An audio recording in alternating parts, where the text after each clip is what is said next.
चंदौली में दबंगों का कहर, मामूली बात पर दलितों का उजाड़ा आशियाना, घर में लगाई आग।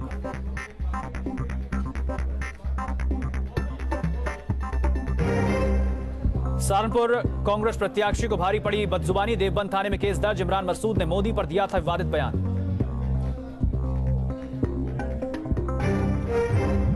पीएम सोनिया मायावती मुलायम के खिलाफ याचिका खारिज। इलाहाबाद हाईकोर्ट ने अलीगढ़ के एसजीएम पर लगाया जुर्माना।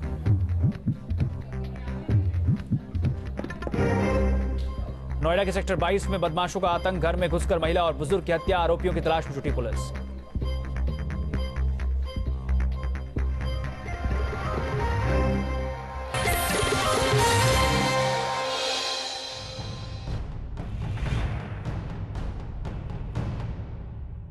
ले भांति भांति की औषधियां शासक नेता आते हैं।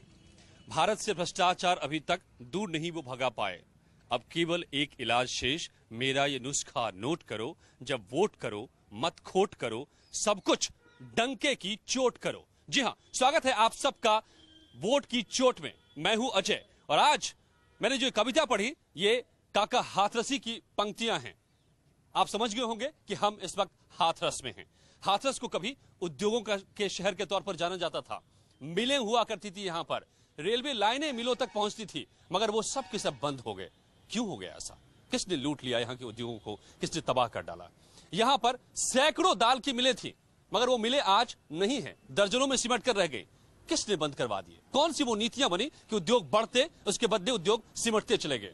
ये शहर हाथरस जाम में बेहाल रहता है। बीच शहर से रेलवे लाइन है, लेकिन एक उस पर पुल नहीं बन पाया कि लोग इस पार उस पार जाएं। औसतन हर व्यक्ति का यहां पर दिन में 3 से 4 घंटा उस पुल पे गुजरता है। क्यों इस शहर का इतना बड़ा नुकसान है? क्या पुल और जाम से ये शहर तबाह है, परेशान है? बताएंगे आप लोग, अपने हाथ उठाएंगे अगर ये सबसे बड़ी यहाँ की समस्या जो मुझे जानकारी मिल रही है। ये यहाँ का हाल है। अब इस सब के बीच किस मुंह से नेता एक बार फिर से यहाँ खड़े हैं वोट मांगने के लिए? कह रहे कि हमें वोट दीजिए, हमें मंत्री बनना है, लेकिन ये जवाब नहीं दे रहे कि इस शहर को इस गर्त में किसने पहुंचा दिया, किसने इसको तरक्की देने के बदले इसे पीछे हटा दिया। हिंग यहाँ की बहुत ही खुशबूदार होती है, प्रसिद्ध है, रंग यहाँ से विदेशों तक जाते हैं, लेकिन रंग उड़ा क्यों है इस शहर का? आम आदमी पार्टी, बताइए आप किस चमत्कार के लिए यहाँ पर आए? हम लोग जो हमारी रूलिंग पार्टीज ने यहाँ पे अभी तक कर रखा है, ये बस उन्हीं की वजह से है, जो कि यहाँ पे अनएम्प्लॉयमेंट है और एजुकेशन की सुविधाएं नहीं है। यहाँ से जितने भी स्टूडेंट्स हैं वो माइग्रेट कर रहे हैं सिर्फ पॉलिटिकल पॉलिसीज की वजह से, क्योंकि यहाँ पे अभी तक कोई भी एक एजुकेशन की सुविधाएं नहीं है। मतलब जो भी हम ग्रेजुएशन करते हैं उसके लिए हमें दिल्ली और मुंबई की तरफ जाना पड़ता है। यहाँ पे BA BCom तक तो है, इसके बाद नहीं है। और जहाँ हमें बता सकते हैं आप अलंकार जी, तुम्हें मेरा सवाल ये मैं आज समझना चाह रहा हूं और साफ करना चाहता हूं कि यहाँ के उद्योग धंधे क्यों खत्म होते चले गए? सैकड़ों की तादाद में थे, सच है ये, और आज महज चंद बच गए। तो वही मैं बोल रहा हूँ ना, गवर्नमेंट पॉलिसीज। यहाँ पे अभी एक कंपनी थी, वहाँ पे इतने पॉलिसीज लगा देते हैं, ये चाहे वो मतलब टैक्सेस हो, कुछ भी हो, उसमें इतनी बढ़ोतरी कर देते हैं। फिर ऊपर से जो MLAs होते हैं, उनके जो प्रतिनिधि बन जाते हैं 4-5, वो जाके वहाँ पे डिमांड करते हैं पैसे की। मतलब एम्प्लॉयमेंट नहीं बढ़ा पाते हैं, लोग बाग वहाँ काम करने के लिए। रंगदारी एक किस्म से वो, एक तरीके से रंगदारी उसी की वजह से जा पाती है। पॉलिसी नहीं बना पाए, गलत नीतियां और रंगदारी। हाँ, गलत नीतियां और रंगदारी। जी, किसको आप जिम्मेदार मानते हैं इसके लिए? रूलिंग पार्टीज को मानता हूँ मैं, जो भी रूलिंग पार्टीज। समाजवादी पार्टी के रामविलास सुमन साहब बड़े नेता है, यहाँ से बड़ा नाम है, मंत्री रह चुके हैं केंद्र में, इस बार यहाँ पर फिर से एक बार क्षेत्र में है, चुनाव लड़ने जा रहे हैं। वशिष्ठ साहब, ब्रजेश वशिष्ठ जी जिला प्रवक्ता हैं आप समाजवादी पार्टी के। आप लोगों ने ऐसी नीतियां बनाई आपकी सरकारों ने कि सारे तबाह हो गए और रंगदारी का मसला अलग से आरोप लग रहा है। ऐसा है, ये इनका अपना कहना हो सकता है। सन 1991 से लेकर के और निवर्तमान सांसद को भी अगर उसमें शामिल कर लिया जाए तो वो भारतीय जनता पार्टी का सांसद यहाँ से हाथरस की सम्मानित जनता ने चुन करके दिया है। आपने क्या किया है और आपके सांसद महोदय ने क्या किया है? आपकी सरकार ने यहाँ पर क्या किया, जरा हमें समझ। नहीं, हमारा सांसद तो यहाँ से चुना ही नहीं गया अब तक। यहाँ की सम्मानित जनता ने समाजवादी पार्टी को अवसर ही नहीं दिया। सरकार आपकी है जी, सूबे में जी, एक पुल नहीं यहाँ पर आपकी सरकार बना सकती? हाँ, वोट कैसे?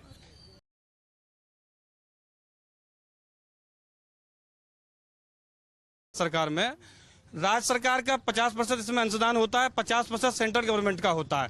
अगर हाथरस लोकसभा क्षेत्र की सम्मानित जनता उनको चुनकर के जो है संसद में भेजती है तो इन्होंने वायदा किया है। पुल बनाएंगे वरना ना बनाएंगे? नहीं, उसके लिए पूरा प्रयास करेंगे, लेकिन समाजवादी पार्टी को अवसर तो दिया जाए। अब तक 2 साल से तो यहाँ पर भी है, सत्ता में है आप लोग। नहीं, उसके लिए केंद्र में भी आप लोग हैं सरकार में, रेलवे की तरफ से फंड ला सकते थे, यहाँ अपना फंड दे सकते थे। प्रदेश सरकार की तरफ इसका प्रस्ताव गया हुआ है और जब केंद्र सरकार में मौका मिलेगा, बाहर से ही तो समर्थन था जो है। सफाई में 300 करोड़ खर्च हुए, यहाँ पर करोड़ रुपए भी मिल जाते तो ये पुल बन जाता। नहीं, इसके लिए प्रयासरत हैं वो जो है, प्रयास जारी है। ये इस देश में 66 साल से लोग कोशिश होते देख रहे हैं, वादे केवल ढो रहे हैं और हालात यहाँ बद से बदतर होते जा रहे हैं। मेरे साथ अब अनिल चौधरी साहब, आरएलडी के प्रतिनिधि हैं आप। आपके नेताजी को जिताया था, तब बीजेपी के साथ थे, अब आप कांग्रेस के साथ हैं। समझ में नहीं आ रहा है लोगों को, आपको क्या कहें? कहाँ गई सारिका जी, कहाँ गए उनके वादे, क्या काम हुआ यहाँ पर? सारिका जी तो अब हमारे साथी जो है वशिष्ठ जी के साथ हैं, समाजवादी पार्टी में है। और मैं ये कहना चाहता हूँ, ये आरोप हमारे ऊपर है और हम उसे स्वीकार करते हैं कि हमारी पिछली बार जिसे हमने सांसद बनवाया था यहाँ से, उन्होंने जनता के साथ जो करना चाहिए था वो नहीं किया, धोखा दिया। इसका बदला किससे ले जनता? इसका बदला जो है उस प्रत्याशी से लिया जाना चाहिए और आज उसको जो पार्टी संरक्षण दी रही है उससे लिया जाना चाहिए। आप अब आरएल पार्टी को लोगों ने वोट दिया था या व्यक्ति को? हमारा प्रत्याशी अगर गलत निकल गया, देखिए एक संगठन में अगर एक व्यक्ति गलत निकल जाए तो उस संगठन की आइडियोलॉजी को या उसको पूरी तरह से कंडेम नहीं करना चाहिए। एक व्यक्ति हमारा गलत निकला और वो व्यक्ति हमारा साथ छोड़ गया और वो क्योंकि गलत व्यक्ति था इसलिए अच्छी पार्टी में रह ही नहीं पाया। आज हमने बेहतर उम्मीदवार उतारा है जो जनता की अपेक्षाओं पे खरा उतरेगा, हम उसके लिए अपील करते हैं। ये मतलब अगर उनको जिताया गया तो पार्टी की कोई जिम्मेदारी नहीं थी, अगर वो नहीं रहे तो पार्टी का कोई ये डेमोक्रेसी है। पार्टी किसी को खूंटे से बांध के नहीं रख सकती।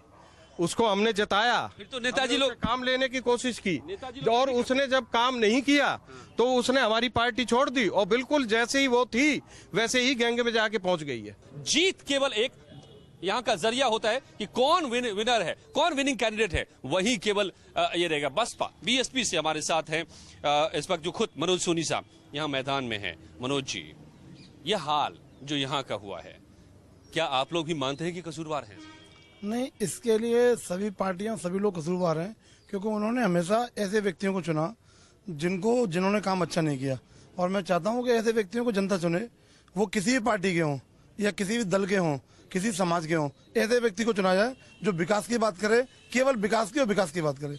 जहां तक आपने एक बात कही थी, अभी बात चल रही थी पुलों के ऊपर, तो जब बहन कुमारी मायावती की सरकार थी प्रदेश के अंदर पिछले 5 साल, तो हर हफ्ते में एक पुल का निर्माण बहन कुमारी मायावती ने करवाया। पूरे 5 साल में प्रत्येक एक हफ्ते का एवरेज आया था और हाथरस जनपद में कम से कम 16 पुल बनकर तैयार हुए। ये निसंदेह ये सत्य है कि वर्ष 2007 में प्रदेश की सरकार ने रेलवे ओवरब्रिज निर्माण के लिए प्रस्ताव मांगे थे 2007 में, और उसमें 50% अंशदान केंद्र का और 50% प्रदेश का था। मेरा विधानसभा क्षेत्र सादाबाद में एक रेलवे ओवरब्रिज उसी समय का जो है निर्माणाधीन है, आज भी उसमें निर्माण कार्य चल रहा है, क्योंकि मैंने विधायक की तरह उसका प्रस्ताव डाला था। अगर यहाँ रेलवे ओवरब्रिज नहीं बना है तो 2007 में तत्कालीन जो भी यहाँ विधायक थे उन्होंने प्रस्ताव नहीं दिया होगा, इसलिए इस रेलवे ओवर मालूम नहीं है कि क्यों नहीं बना? मुझे नहीं मालूम। अगर मेरे क्षेत्र में बना था। ये आवाजें कुछ उठ रही है अब जनता की। हम ये जानना चाहेंगे कि हाथरस के अंदर आपने कौन सा पुल का प्रस्ताव भेजा? मैंने हाथरस जनपद में अपनी प्रत्येक विधायक से उसकी विधानसभा क्षेत्र में रेलवे ओवरब्रिज के लिए प्रस्ताव मांगे गए थे।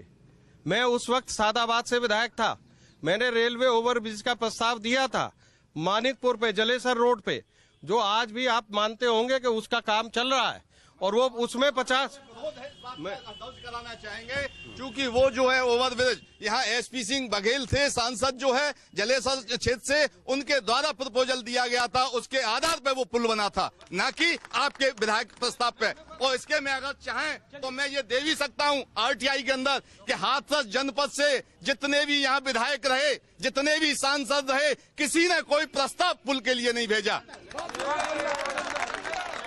मैं जरा एक बार पीछे से पहले सवाल लेता हूँ, फिर मैं आगे आऊंगा। किस मुद्दे पर जनता वोट देगी? जरा खड़े हो जाइए। यहाँ जनता विकास के मुद्दे पर वोट देगी। कोई भी यहाँ से विधायक जो चुना जाता है, आज तक कभी उसने जनता के हित की बात नहीं करी। जो लोग अभी जिस पार्टी के जो सत्ता में यूपी में मौजूद है, वो बात करते हैं सांसद की, तो मैं सांसद की बता देना चाहता हूँ कि सांसद उनकी पार्टी में पिछले 2 साल से हैं, और अब भी जो सांसद जो विकास की बात करते हैं, कोई भी पुल का निर्माण नहीं हुआ यहाँ पर, न किसी सपा वाले ने किसी ने प्रस्ताव भेजा, ना ही आप एक चीज देखिए, जलेसर रोड को देख लीजिए, जलेसर रोड की क्या स्थिति बनी हुई है, इगलास रोड को देख लीजिए क्या स्थिति बनी हुई है, टोटल सभी संपर्क मार्ग टूटे हुए हैं, शिक्षा के लिए कोई काम नहीं हुआ। ये सही है क्या? ये सही है? जरा ये बताइए।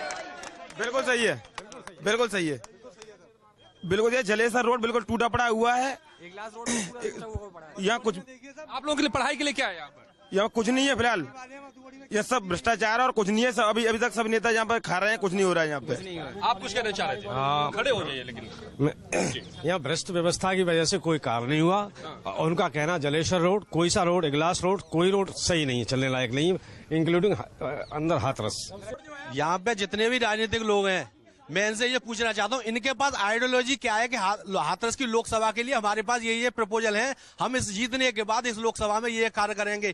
केवल एक दूसरे पर आरोप प्रत्यारोप करके इस बहस को, इस जनपद की जनता को केवल बेवकूफ बनाने का काम कर रहे हैं। दूसरा, किसी के पास विकास का एजेंडा नहीं है, केवल दूसरे को गाली देना, अपने आप को पाक साफ सिद्ध करना, केवल यही मकसद है। और यहाँ की समस्याओं के बारे में, चाहे कोई भी सरकार रही हो, चाहे विधायक रही हो, चाहे सांसद रहे हो, एक दूसरे को कहते हैं कि हमें नहीं बनाया, हमें नहीं बनाया।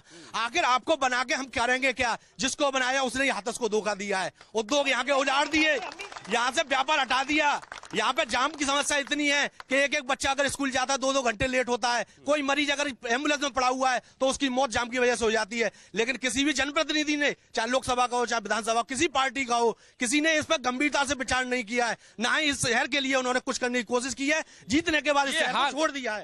ये देखिए, आप लोगों ने धोखा देने का काम किया है, सीधा जनता का आरोप है यहाँ पर। मैं बताऊं,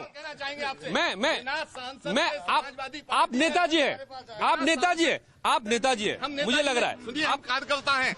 हम क्या कहना चाहते हैं कि समाजवादी पार्टी की सरकार जब से बनी है, हम ये जानते हैं कि सबसे पहले तालाब चौराहे का जाम खत्म करने का काम समाजवादी पार्टी ने करने का काम किया है। आज पूरी तरह से देख सकते हैं कि चौराहा पूरी तरह से इस तरह से हो गया है कि जो बीच में दिन भर जाम लगता है। जाम नहीं, जिस जाम को निजात दिलाने के लिए चौड़ीकरण कराया गया है। जब तक पुल नहीं बनेगा, देखिए सुनिए, जब तक ओवरब्रिज नहीं बनेगा, तब तक कैसे जाम बनेगा? पुल के लिए समाजवादी पार्टी का प्रयास जारी है और यहाँ के जिलाधिकारी द्वारा उत्तर प्रदेश सरकार को प्रस्ताव भेजा जा चुका है कि यहाँ पुल बनवाया जाए। आपने एक प्रश्न किया था कि हाथरस जाम से जूझ रहा है, क्योंकि मैं ट्रांसपोर्ट एसोसिएशन का प्रतिनिधि हूँ। हाथरस के अंदर कम से कम 200 ट्रांसपोर्टर हैं जो हिंदुस्तान नहीं विदेश तक माल तो को भिजवाने की व्यवस्था करती हैं, लेकिन हाथरस के अंदर कोई भी ट्रांसपोर्ट नगर की व्यवस्था नहीं है। बरसों से ट्रांसपोर्ट नगर की यहाँ डिमांड है, कोई ट्रांसपोर्ट नगर की व्यवस्था नहीं है। चलिए, मैं एक सवाल जो यहाँ पर अभी उठा है कि उद्योग यहाँ के क्यों तबाह हुए, मैं जरा इन लोगों पर, आप लोगों से जवाब लेना चाहता हूँ। क्या यहाँ पर बड़े उद्योग हुआ करते थे? बताइए। आरएलडी, आपके बड़े नेता हैं चौधरी अजीत सिंह साहब, उद्योगों को बचा नहीं पाए, तबाह होते चले गए उद्योग। उद्योग के लिए 2 चीजों की आवश्यकता मूलभूत है। सबसे पहली बिजली की सप्लाई और नंबर 2 पे कानून व्यवस्था। मैं ये कहना चाहता हूँ कि समाजवादी पार्टी का शासन रहा हो या बसपा का शासन, आप तो सभी शासन में रहते हैं। विद्युत के मामले में उत्तर प्रदेश पिछले 20 वर्ष से डेफिसिट में, और कानून व्यवस्था की स्थिति इन दोनों सरकारों के दौरान बड़ी गड़बड़ रही है। इस वजह से यहाँ का उद्योग जो है वो जुड़ा है। आप तो केंद्र में एनडीए में भी रहे और यूपीए में भी रहे, आप केंद्र से ही कुछ करवा देते यहाँ पर। आपके सांसद महोदय, आपके बड़े नेता अजीत सिंह साहब, इलेक्ट्रिसिटी और लॉ एंड ऑर्डर ये स्टेट अफेयर है, ये सेंट्रल के अफेयर नहीं है। सेंट्रल उद्योगों को बढ़ावा देना ये केंद्र की भी जिम्मेदारी है जी, लेकिन कानून व्यवस्था और विद्युत की उपलब्धता ये स्टेट मैटर है। मतलब आप पर आकर के सारा ठीकरा फूट जाता है। तमाम जगह पर लोग यही कह रहे हैं कि समाजवादी पार्टी की सरकार आई है, गुंडई आ गई है, कैसे उद्योग टिकेंगे? ऐसा कुछ नहीं है।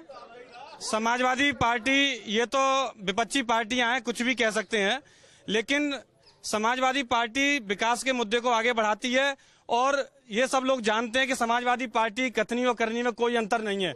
2 विधानसभा चुनाव 2012 में जो समाजवादी पार्टी ने घोषणा पत्र दिया था, उसको लेकर के आप ये देख सकते हैं कि उन वायदों को एक एक पूरा समाजवादी पार्टी ने किया है। उद्योग क्यों खत्म हो गए?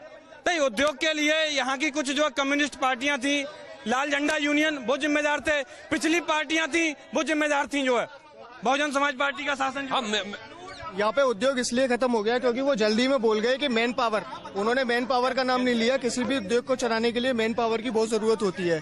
और जब से ये नरेगा योजना आई है, जब से कोई भी आदमी काम पे तो जाना नहीं चाहता क्योंकि उसे घर बैठे ही पैसे मिल जाते हैं। तो मैन पावर है, जब तक मैन पावर ही नहीं होगी आपके पास, आप कैसे काम कर लेंगे। बीजेपी के भी मेरे साथ आगे हैं राकेश शर्मा जी, प्रवक्ता। जी जी।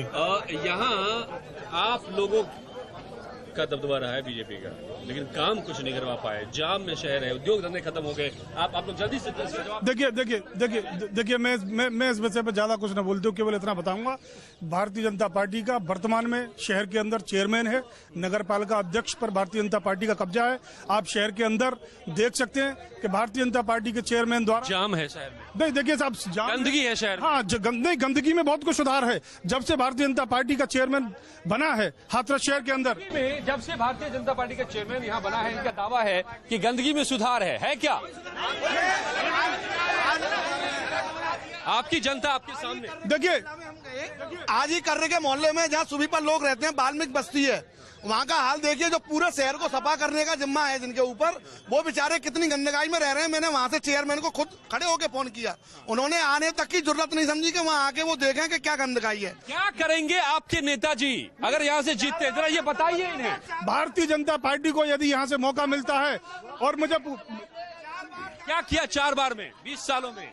देखिए, उस समय की जो स्थितियां जो परिस्थितियां थी, उसके अनुरूप भारतीय जनता पार्टी का मात्र एक सांसद था, और उस सांसद को जितना करना सकता था, जो निधि थी उसकी, जितनी माननीय सांसद जी की निधि आती थी, पूरी निधि हमने खर्च करी थी हमारे सांसद जी द्वारा।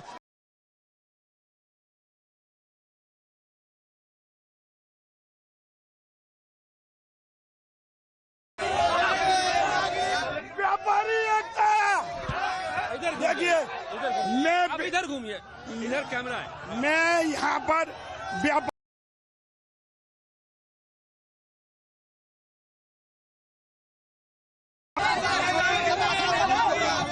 देखिए, सुनिए, सवाल सुनिए,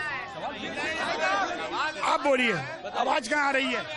सुनिए, आप बताइए। देखिए, शांत हो जाइए, कोई भी सही। मैं व्यापार मंडल की ओर से, हाथरस के व्यापारियों की ओर से, जनता की ओर से, मैं जिला अध्यक्ष हूँ यहाँ का। मेरा पार्टी से कोई मतलब नहीं है। मैं केवल आपको इतना बता देना चाहता हूँ, चाहे किसी के एमपी, भाजपा का एमपी 5 साल रहा, उसने कुछ नहीं किया। 5 बार एमपी रहा, उसने कुछ नहीं किया। 4 बार 5 बार हाथरस में 84 दाल मिल थी। एक जमाना था हाथरस के अंदर 84 दाल मिल थी। क्यों खत्म हो गए? ये नेता लोग, जो बड़े बड़े नेता लोगों की जन खा गए। मैं आपको बता दूं, ये गन्ना किसान 2005-6 से गन्ना किसान तमाम कोर्ट और उनके चक्कर लगाते थक गए। किसी भी राजनीतिक पार्टी ने, बसपा सरकार रही, सपा सरकार रही, दोनों के मंत्रियों से मिले, लेकिन आज तक गन्ना का भुगतान नहीं हुआ। एक चीनी मिल का एक मालिक ये देखिए, इन्होंने ये गन्ना किसानों की चिट्ठी सांसद महोदय जी के नाम है। सुप्रीम कोर्ट का ऑर्डर है। राजनीतिक दबाव के कारण ये उसको गिरफ्तार नहीं होने देते। ये हाई कोर्ट दोनों कलेक्टरों के लिए आदेश है। किसका दबाव है? ये राजनीतिक नेता इनको मतलब किसी को करने नहीं देते, पुलिस को और उसको, डीएम कलेक्टर को। कौन नेता बताइए, आज खोल दीजिए ना। सांसद हैं, सरकार में बैठे मंत्री हैं, जो गन्ना किसानों का भुगतान नहीं होने दे रहे। क्या आपका इशारा आरएलडी के नेता के सांसद की तरफ है? आरएलडी के नहीं, उन्होंने तो आश्वासन दिया है। उन्होंने विधानसभा में भी क्वेश्चन उठाया था कि गन्ना किसानों का भुगतान होना चाहिए। कौन है फिर वो? ये समाजवादी पार्टी और बसपा के दोनों ही मतलब दिग्गज जो मंत्री और नेता हैं, इनकी वजह से यह भुगतान नहीं हो पा रहा है। ये बताइए जरा आप लोग, अब एक करके। देखिए, ये हाथरस का बड़ा दुर्भाग्य है कि यहाँ से 20 साल तक लगातार भाजपा का एमपी रहा, भाजपा लोकदल समर्थक, और इन्होंने कुछ भी नहीं करा।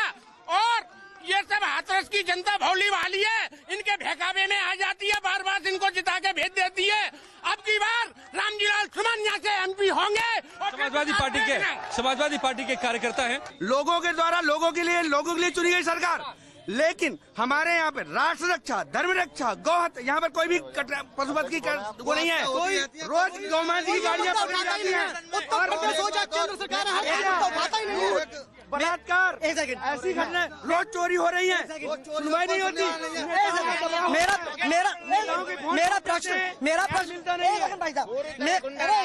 मेरा प्रश्न ये है कि ये जो राजनीतिक दल, लोक दल, कांग्रेस, सपा, केंद्र में सब एक थैली के चट्टे बट्टे हैं और फिर भी विकास नहीं होता। इनका सिर्फ एक है, अपना वोट लेना, राजनीतिक रूप में लोगों को षड्यंत्र करके फंसाना और देश को बर्बाद करना। हॉस्पिटल बंद है। एक बात हम कहना चाहते हैं, इस प्रदेश का विकास जब तक नहीं होगा, जब तक इस प्रदेश के 4 खंड नहीं होंगे, वरना सारा विकास का पैसा कन्नौज और मैनपुरी में लगता रहेगा, सेपई में लगता रहेगा। इस प्रदेश के विकास के लिए जरूरी है इसके 4 खंड किए जाएं। सबसे बड़ा तो ये है कि मैं यहाँ न्यूज चैनल वालों को धन्यवाद देना चाहता हूँ कि आपने हाथरस में आके ऐसा प्रोग्राम किया। इसके लिए मैं मीडिया को बहुत सराहना करता हूँ। और हम रूबरू प्रतिनिधि से रूबरू हो रहे हैं, प्रतिनिधि को अपनी समस्या बता रहे हैं। आज तक कभी भी ऐसा प्रोग्राम आज तक हाथरस में नहीं हुआ। ये NN यूपी उत्तराखंड है, अब आप लोगों का ये चैनल है और आपके घर तक ये आएगा। Thank you sir. मैं ये पूछना चाहता हूँ, यहाँ सारे प्रतिनिधि हैं, यहाँ हाथरस की जनता ने सबको चुन के भेजा है, लगभग 1 बार, 2 बार, 3 बार। किसी भी प्रतिनिधि ने आज तक अपना वादा पूरा नहीं किया। क्या ये लोग खड़े हुए हैं, आगे आने वाले समय में अपने वादों पर खड़े उतरेंगे? क्या इस बात की ये गारंटी दे सकते हैं? हर चीज की समस्या है, मैं ये पूछना चाहता हूँ। यहाँ पे बड़े बड़े नेता लोग हैं, बड़े बड़े शहर के मुख्य लोग बैठे हुए हैं, किसी का भी मैनिफेस्टो सामने नहीं आया है। अभी तक मैनिफेस्टो नहीं समझ में आया। हाथरस के अंदर पूरा भ्रष्टाचार है। आज तक जितनी भी सरकारें, जितनी भी यहाँ पे आए लोग, ना तो रोजगार के लिए उन्होंने युवकों के लिए कुछ किया। आज भी हाथरस का युवक बाहर दूसरे शहरों में जाता है काम के लिए। सर मैं ये कहना चाहूंगा, जैसे बसपा में हमारी बहन कुमारी मायावती जी थी पहले, तो इन्होंने 35,000 बहुत से लोगों को रोजगार दिलाई थे। अब सरकार सत्ता में बस बाकी सपा की है और इन्होंने 35,000 15 दिसंबर को टेस्ट हुआ था यूपी पुलिस का। अब तक इन्होंने कोई न रिजल्ट निकाला है, 4-5 महीने हो चुके। और लेकिन ये इन्होंने विकास किया है तो गुंडागिर्दी, बलात्कार और चोरी चपाटे में विकास। पुलिस भर्ती आप लोगों ने करवा लिए और किसी को नौकरी नहीं दी। पूछ रहे सीधे यहाँ पर जो है सवाल है, नहीं तो गुंडागर्दी को बढ़ा रहे हैं। नहीं, क्यों भर्ती क्यों नहीं हो रही है? एक की भी भर्ती नहीं हुई। 15,000 की वैकेंसी निकाली थी आप लोगों ने। अभी 10,300 की शिक्षकों की भर्ती चल रही है। पुलिस वालों की भर्ती, वो कोर्ट में मामला लंबित है, कोर्ट में मामला पहुंच जाता है। कोई भर्ती नहीं, सब चूजा है, पैसे मांग रहे हैं। ये तो विशेष पार्टी के लोग हो सकते हैं। कोर्ट में मामला पेंडिंग होने की वजह से प्रक्रिया आगे नहीं बढ़ पाई है। जो ये एक क्वेश्चन सर, सिर्फ एक प्रश्न पूछूंगा मैं सर। यहाँ पे जितने भी लोग सांसद पद के उम्मीदवार हैं, मैं उन लोगों से पूछना चाहूंगा कि सिर्फ एक बात का प्रश्न है, ऐसी कौन सी पार्टी है जिसने हिस्ट्री शीटरों को, अपराधियों को, बलात्कारियों को टिकट नहीं दिया? जब आपकी पार्टी में बलात्कारी होंगे, हिस्ट्री शीटर होंगे, अपराधी होंगे, आप समाज का भला, सोसाइटी का भला कैसे कर सकते हैं? सवाल ये है कि आज जो दुर्दशा है हाथरस की, वो जनप्रतिनिधियों की देन है। और मैं ये बताना चाहता हूँ, आज जो आम आदमी एक जिंदाबाद नहीं लगेगा कोई, जो तुमसे जिंदाबाद लगाना जानता हूँ। आज आम आदमी जो बच्चे की कसम खाती है और लोकपाल पर विरोध करती है, लोकपाल लाने के लिए, और जिसने लोकपाल को पास नहीं किया उसी का अपना समर्थन ले लिया और 49 दिन में और छोड़ के भाग गए। केजरीवाल कुर्सी छोड़कर क्यों भाग गए? क्या भागे कुर्सी छोड़कर? ये मैं पूछना चाहता हूँ आम आदमी से।